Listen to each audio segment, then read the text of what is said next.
Hi everybody, this is Solomon Schmidt from HistoryBytes.com. Today we're going to talk about Marco Polo.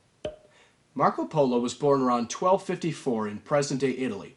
Historians don't know much about his childhood, but they do know he was from Venice, Italy.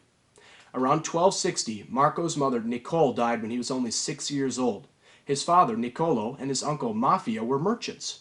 During the 1260s, Niccolo and Maffeo journeyed to China, leaving Marco behind in Italy. They returned home 9 years later and brought goods back with them.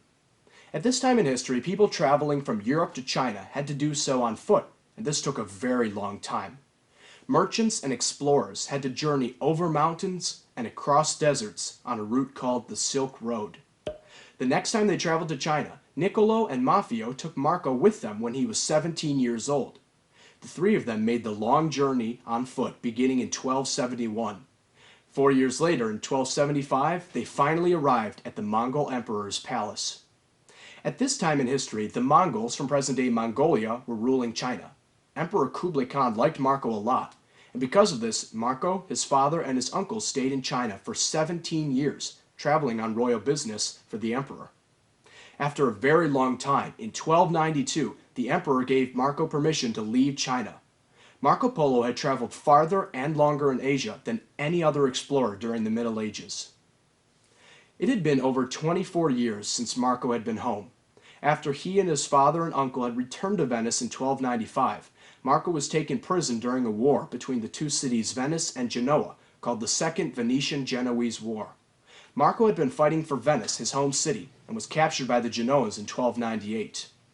During his time in prison, he dictated a book about his travels throughout Asia to a professional writer named Rustichello da Pisa. His book is called The Travels of Marco Polo, and it inspired many other explorers, including Christopher Columbus, to make their own journeys. In 1299, Mr. Polo was released from prison, and he became a successful merchant, got married, and had 3 children. Marco Polo died in 1324 in present-day Italy. He was one of the most famous and influential explorers of all time.